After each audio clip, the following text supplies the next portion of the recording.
নুরুল হুদা এবং হাবিবুল আউয়ালের এই জবানবন্দি এবং গ্রেফতার আমাদের ইতিহাসের অনেক বড় শিক্ষা। যারা যারা শিক্ষা নিতে চান তারা নেবেন।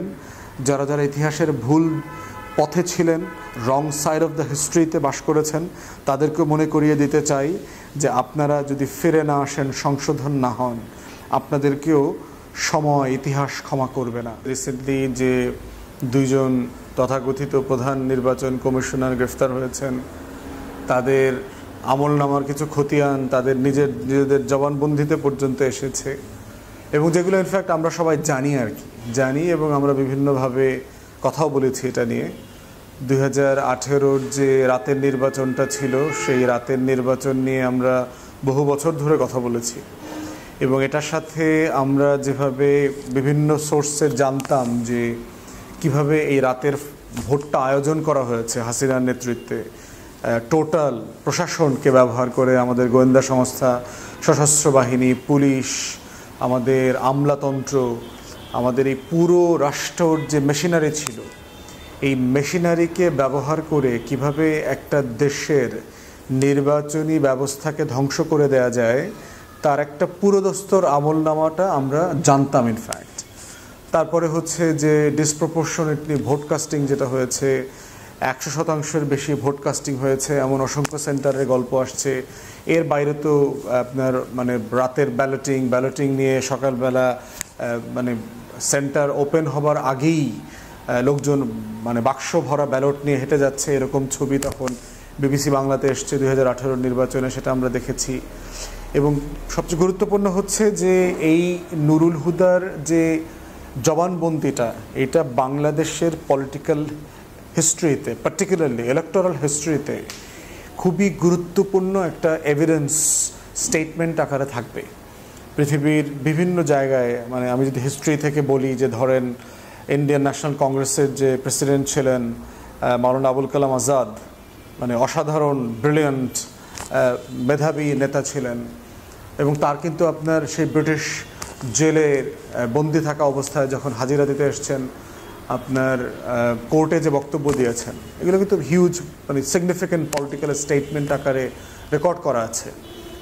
বাংলাদেশের আমলে দেখেছি বিএনপি নেতা সালাউদ্দিন কাদের চৌধুরী সাহেব যেই বক্তব্য দিয়েছেন ট্রাইব্যুনালের সামনে, যে জবানবন্দি ছিল লিখিত, এই জবানবন্দিটাও কিন্তু একটা ঐতিহাসিক গুরুত্বপূর্ণ জবানবন্দি। এখানে সে ভারতবর্ষের মুসলমানদের আজাদির লড়াই, হিস্ট্রি, স্ট্রাগল, এবং এই স্ট্রাগলে এসে আমাদের জাতীয় শত্রু সাপেক্ষে কাদেরকে, কোন কোন দেশপ্রেমিক লোকদেরকে আইডেন্টিফাই করা হচ্ছে, সেগুলো নিয়ে তিনি কথা বলেছেন। ঠিক একইভাবে এই খলনায়ক নুরুল হুদা যে স্টেটমেন্ট দিয়েছে, এটা কিন্তু একটা খুব গুরুত্বপূর্ণ স্টেটমেন্ট নির্বাচনের রাজনীতি, নির্বাচনের ইতিহাস নিয়ে যারা কথা বলবেন, যারা গবেষণা করবেন ফিউচারে, এবং যারা বোঝার চেষ্টা করবেন যে একটা রাষ্ট্রকে কিভাবে ভিতর থেকে একটা দিল্লির আধিপত্যবাদের পরিকল্পনার অংশ হিসাবে ভেঙে দেওয়া যায়, চুরমার করে দেওয়া যায়। যারা এখনো পর্যন্ত আওয়ামী লীগের নিষিদ্ধের কষ্টে কষ্টিত এবং মেনে নিতে পারছেন না, তাদের জন্য এই স্টেটমেন্টগুলো খুব গুরুত্বপূর্ণ। এবং দি ইকোনমিস্টে দেখলাম রিসেন্টলি আওয়ামী লীগের লবির একটা লেখা আসছে যে আওয়ামী লীগকে কেন নিষিদ্ধ করা হবে, এবং নিষিদ্ধ করলে গণতন্ত্রের কী ক্ষতিটতি আছে, এগুলো বোঝানোর চেষ্টা করা হয়েছে। তো সেই প্রেক্ষাপটে হচ্ছে যে ইকোনমিস্টের কাছেও যদি দয়া করে কেউ এই নুরুল হুদার স্টেটমেন্টটা পাঠিয়ে দিতে পারেন, যে বোঝানোর জন্য যে হাসিনা এবং হাসিনার দিল্লির যে পুরো দালাল চক্র বাংলাদেশে কিভাবে একটা রাষ্ট্রকে ধুকে ধুকে ভেঙে দিয়ে গেছে। ফৌজদারি অপরাধে আপনি যদি কারো চুরি করেন, ডাকাতি করেন, কাউকে খুন করেন, তার বিচার করবার একটা জায়গা আছে। কিন্তু আপনি যদি একটা রাষ্ট্রের স্বপ্ন নষ্ট করে দেন, একটা জাতিকে একটা নির্বাচন থেকে, ভোট থেকে, 5 বছরের প্রতিনিধিত্বশীল সরকার তৈরি হবার প্রক্রিয়া থেকে বঞ্চিত করেন, তার শাস্তি কী হবে? আমাদের সংবিধানে আপনার যারা শপথ নেন, শপথের যারা সাংবিধানিক পদে দায়িত্ব নেন, তাদের অনেক দায়িত্বের কথা বলে দেওয়া আছে, কিন্তু তারা শপথ ভঙ্গ করলে, দায়িত্ব ভঙ্গ করলে এবং দায়িত্ব পালন না করে যদি ঠিক উল্টাটা করেন, সেক্ষেত্রে তাদের শাস্তি কী হবে সেটা বলে দেওয়া নাই। সাংবিধানিক কোনো শাস্তির কথা বলা নেই। এমপিদের ব্যাপারে বলা আছে, পার্লামেন্টে ইমপিচ করবার সুযোগ আছে তাদেরকে, অপসারণ করবার সুযোগ আছে, সুপ্রিম জুডিশিয়াল কাউন্সিল করে বিচারপতিদেরকে অপসারণ করবার সুযোগ আছে। কিন্তু এই যে সাংবিধানিক পোস্টে যারা দায়িত্ব পালন করছেন, এখনও আছে এই সরকারের সময় সাংবিধানিক পদে দায়িত্ব পালন করছেন, দিব্যি রাজনৈতিক দলের মিটিংয়ে গিয়ে বেড়াচ্ছেন, ক্যাম্পেইন করতেছেন এবং সাংবিধানিক শপথ ভঙ্গ করছেন, এই ধরনের লোকদেরও কিন্তু একসময় জেলে যাওয়া লাগতে পারে। তারা হয়তো এটা ভুলে গেছেন। তো সেই বাস্তবতায় নুরুল হুদার যে জবানবন্দি দেখলাম, এটা খুবই গুরুত্বপূর্ণ। এবং এই গুরুত্বপূর্ণ দলিলে তিনি যেটা বলেছেন সেটা হচ্ছে যে এই পুরো রাতের ভোটের আয়োজনের জন্য তিনি স্কোয়ারলি হাসিনার সরকারকে ব্লেম দিয়েছেন। এবং কোনো কোনো জায়গাতে বলেছেন যে আমিও ইনফ্যাক্ট বুঝতে পারি নাই যে এই লেভেলের একটা নির্বাচনী ষড়যন্ত্র হাসিনার নেতৃত্বে হচ্ছে। এবং কোন সময়টাতে জাতীয় ঐক্যফ্রন্ট হয়েছে ডক্টর কামালের নেতৃত্বে, বিএনপি সহ জামাত সহ সব রাজনৈতিক দল নির্বাচন করছে, হাসিনার দরবারে গিয়ে প্রেসিডেন্টের অফিসে গিয়ে ডায়ালগ করতেছে, সংলাপের নাটক চলছে, খাওয়া দাওয়া আনন্দ ফুর্তি চলছে। এত কিছুর মধ্যেও এই যে বিশাল নাটকীয়তা, টোটাল প্রশাসন এবং শুধু পলিটিক্যাল হিস্ট্রিতে এই যে আমরা যখন রিফর্মের কথা বলি, রাষ্ট্রের প্রত্যেকটা যন্ত্র কীভাবে ভেঙে গেছে, এই কথাগুলো আলাপগুলো যখন তুলি, প্রত্যেকটা যন্ত্রকে কিন্তু নতুন করে এই জায়গাগুলোকে মানে বোঝার চেষ্টা করতে হবে। এবং আমি বোধ করছি যে আমলাতন্ত্রের জায়গা থেকে সিরিয়াস রিভিউ হওয়া দরকার, কারা কারা 2018-র এই নির্বাচনী চক্রের সাথে জড়িত ছিল। Returning officer, presiding officer, TNO, OC, DC, SP, তারপরে আর্মড ফোর্সেসের অফিসার, গোয়েন্দা সংস্থার দায়িত্বে যারা ছিল, কমান্ডিং অফিসার যারা ছিলেন, এই টোটাল ফোর্সেসগুলোকে আপনার আইডেন্টিফাই করা দরকার। একটা হচ্ছে বিচারের জন্য আইডেন্টিফাই করা দরকার, আর হচ্ছে দ্বিতীয়ত হচ্ছে নিজেদের লেসন লার্ন করবার জন্য আইডেন্টিফাই করা দরকার। কারণ আমরা এখন প্রত্যেক দিন সংস্কারের আলাপ তুলছি এবং প্রত্যেকটা সংগঠন, প্রত্যেকটা প্রতিষ্ঠানকে তার নিজের জায়গা থেকে কিন্তু এই সংস্কারের আলাপটা এই ধরনের জবানবন্দির আলোকে করতে হবে। যদি আমরা সিরিয়াসলি এই দেশটাকে এগিয়ে নিয়ে যেতে চাই, দেশটা কারো বাপের না, এটাই কিন্তু পাড়ায় মহল্লায় স্লোগান, লাখো শহীদের রক্তে কেনা দেশটা কারো বাপের না।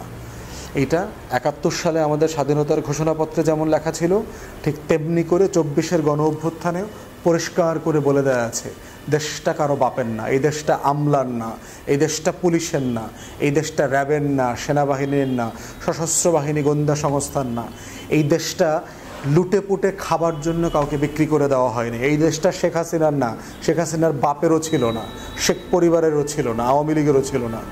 এই দেশটার কথা স্বাধীনতার ঘোষণাপত্রে পরিষ্কার করে বলে দেওয়া ছিল, উই দ্য পিপল, আমরা সবাই মিলে এই দেশটাকে বিলং করি।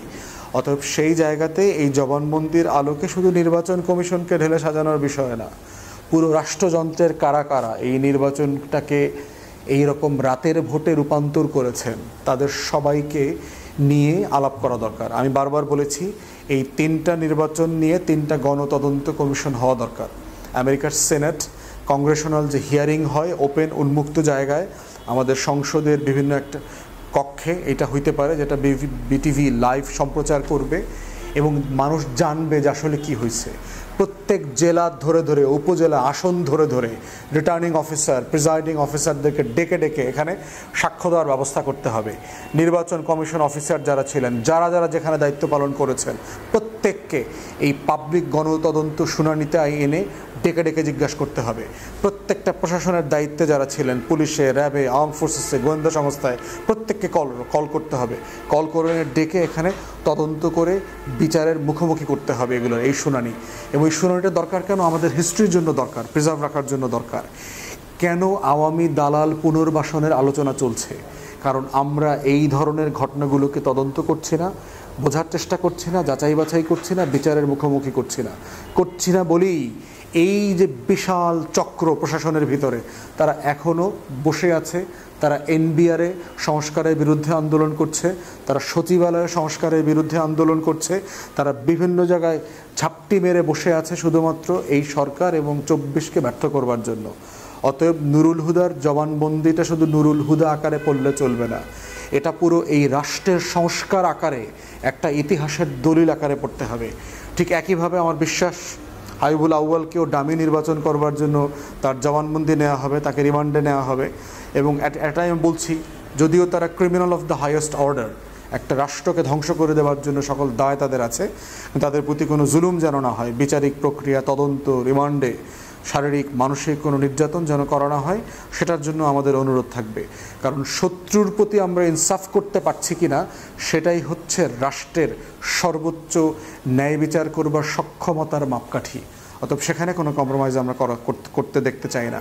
ঠিক একইভাবে হাবিবুল আউয়ালকেও তিনি কিছু কথা কোর্টে বলেছেন কারাগারে নেবার আগে, যে আমি সেই আউয়াল, ডামি নির্বাচনের খলনায়ক, এবং আমাকে শ্যুট করে মেরে ফেলেন। তাকে রিজাইনের ব্যাপারে যখন জাজ জিজ্ঞেস করেছে সে তেমন কোনো কথাবার্তা বলে টলে নাই। তাকে রিমান্ডে নেওয়া দরকার। রিমান্ডে নিয়ে ডামি নির্বাচনের যত নাটক ফাটক সে করছে, সংলাপের নাটক করছে, এইটাও পুরোটা তদন্ত স্টেটমেন্ট আকারে জাতির কাছে আসা দরকার। এটা একটা হিস্টোরিক্যাল ডকুমেন্ট হয়ে থাকবে এবং এই পুরো জিনিসটা বর্তমান নির্বাচন কমিশন জন্য একটা লেসন।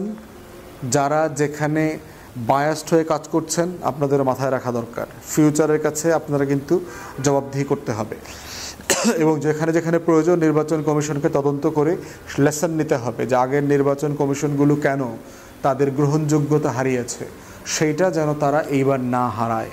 সেখানে কি কি করণীয় আছে।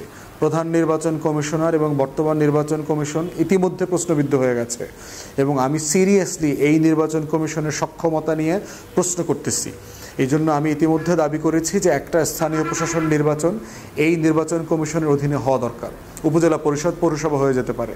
তাদের সক্ষমতা বোঝার জন্য, তারা ন্যায্যভাবে নির্বাচন করতে পারবে কিনা, তাদের জাতীয় নির্বাচন করবার যে আয়োজন করা দরকার প্রশাসন তাদেরকে সাহায্য করছে কিনা, এবং প্রশাসনের উপর তাদের যে নিয়ন্ত্রণ থাকা দরকার, অথরিটি, সেইটা তাদের থাকবে কিনা। এই জন্য আমি সিরিয়াসলি এই নির্বাচন কমিশনের উপরে আস্থা রাখার ব্যাপারে এখনও প্রশ্নবিদ্ধ আমার বাস্তবতা, এবং আমি এটাকে চাই একটা নির্বাচন করবার মধ্য দিয়ে তাদের সক্ষমতার যাচাই হওয়া দরকার জাতীয়ভাবে। যে কোনো একটা স্থানীয় প্রশাসন নির্বাচন এই নির্বাচন কমিশনকে করা উচিত বলে আমি মনে করি জাতীয় নির্বাচনের আগে। তো সেই জায়গাতে হচ্ছে রকিবউদ্দিনের গ্রেফতার হওয়া এখনও বাকি। আর এক criminal of the highest order যে 14 নির্বাচনটাকে একতরফা করে এবং উপজেলা নির্বাচনটাকে ধাপে ধাপে করে কিভাবে আওয়ামী লীগকে স্থানীয় প্রশাসনে পুনর্বাসন করেছে, এই ক্রিমিনালকেও গ্রেফতার করার দাবি জানাচ্ছি দ্রুততম সময়ে। এবং এই রকিবউদ্দিনের কাছ থেকেও আমাদের স্টেটমেন্ট দরকার যে কিভাবে তারা এই দেশটাকে 3 কমিশন মিলে নির্বাচনী ব্যবস্থাপনাটাকে ধ্বংস করে দিয়ে গেছে। এবং এই রকম একটা জিনিস তারা করতে পেরেছে কেন? শেখ হাসিনার মতো একটা ফ্যাসিস্ট শাসক আওয়ামী লীগ থাকার কারণে। অতএব সেই আওয়ামী লীগকে নির্বাচনে পুনর্বাসন করা, আওয়ামী লীগ ছাড়া নির্বাচন গ্রহণযোগ্য হবে না, সেই ধরনের বক্তব্য দেওয়ার ব্যাপারে আমরা সবাইকে সতর্ক করছি এবং গণ অভ্যুত্থানের পক্ষের শক্তিকে বলছি আগামী 3টা নির্বাচন আওয়ামী লীগ, জাতীয় পার্টি এবং 14 দলীয় সিন্ডিকেটে করতে দেওয়া হবে না। এটাই ন্যায্যতা। কারণ তারা 3টা নির্বাচনে জাতিকে ভোট দেওয়া থেকে বঞ্চিত করেছে। অতএব তাদের একটা নির্বাচনে অংশগ্রহণ করবার কোনো রাইট থাকতে পারে না। তারপরে তো বিচার বিভাগের কাছে এখন বিচার চলছে আইসিটিতে। আওয়ামী লীগের যদি বিচার হয় সেখানে তারা ডিসাইড করবে রাজনৈতিক দল আকারে আওয়ামী লীগ এক্সিস্ট করা উচিত কি উচিত না। সেই প্রশ্ন পলিটিক্যালি আমরা ডিল করছি, বাট জুডিশিয়াল প্রসেস আকারে তারা ডিল করবে। তো সেই বাস্তবতায় নুরুল হুদা এবং হাবিবুল আউয়ালের এই জবানবন্দি এবং গ্রেফতার আমাদের ইতিহাসের অনেক বড় শিক্ষা। যারা যারা শিক্ষা নিতে চান তারা নেবেন। যারা যারা ইতিহাসের ভুল পথে ছিলেন, রং সাইড অফ দ্য হিস্ট্রিতে বাস করেছেন, তাদেরকে মনে করিয়ে দিতে চাই যে আপনারা যদি ফিরে না আসেন, সংশোধন না হন, আপনাদেরকেও সময়, ইতিহাস ক্ষমা করবে না। ইতিহাস বড় রূঢ় একটা জায়গা। শুধু ইনসাফের পক্ষে যদি থাকেন আপনার উপর হয়রানি হবে, কিন্তু আপনি বেজ্জতি হবেন না, লাঞ্ছিত হবেন না। এটাই আল্লাহ তাআলার ওয়াদা। সবাই ভালো থাকবেন। প্রিয় দর্শক, এতক্ষণ আমরা ওনার বক্তব্যগুলো শুনছিলাম এবং প্রিভিয়াস সময়গুলোতে যে ভোট নিয়ে যে রাজনীতি এবং ভোট বা ডামি ভোটের যে বিষয়গুলো নিয়ে বারবার কথা হয়েছে এবং এটির বিষয়ে প্রতিবাদ হয়েছে, অনেক মিডিয়াতে নিউজ হয়েছে এবং জনসাধারণের মধ্যে একটি ক্ষোভও ছিল এবং মানুষকে ভোটের মাধ্যমে নানা ধরনের প্রতারণার যে বিষয়গুলো ছিল, এটা কিন্তু আমরা প্রিভিয়াস সময়গুলোতে দেখেছি এবং বিভিন্নভাবে মানুষকে প্রভাবিত করে ভোট দেওয়ার যে বিষয়গুলো, এই বিষয়গুলো নিয়ে উনি কথা বলছিলেন। আসলে এর সঙ্গে যারা জড়িত বা যেসব ব্যক্তিরা এখানে সরাসরি জড়িত ছিলেন এবং যারা সহায়তা করেছেন তাদের বিচার করার যে প্রক্রিয়া বা বিচার হওয়া উচিত বাংলাদেশে, সেই বিষয়গুলো উনি তুলে ধরলেন এবং কীভাবে হওয়া উচিত কিভাবে আমরা এটিকে সামনে নিয়ে এসে বিচার করতে পারি এবং যারা এই জাতীয় অপরাধ করেছে তাদেরকে বিচারের মাধ্যমে বিচারের আওতায় নিয়ে আসার পরে তাদের কাছ থেকে শিক্ষা নিয়ে ভবিষ্যতে যেন কেউ করতে না পারে, এই বিষয়গুলো কিন্তু উনি বলছিলেন, যেটা আপনার রাজনীতিতে গুরুত্বপূর্ণ ভূমিকা পালন করবে এবং ভবিষ্যতে একটি শিক্ষার বিষয় হিসাবে বাংলাদেশের রাজনীতিতে একটি গুরুত্বপূর্ণ ভূমিকা পালন করবে। অতএব রাজনীতির এই যে বিষয়গুলো ঘটছে এটি যেন অবশ্যই এটি সঠিক ওয়েতে ঘটে, যেটি যেন ভবিষ্যতের বাংলাদেশের প্রেক্ষাপটে অবরোধ করার ক্ষেত্রে যেন অবশ্যই যে কোনো রাজনীতিবিদ এবং ব্যক্তি, যে কোনো মানুষ যেন এই বিষয়ে সতর্ক থাকে।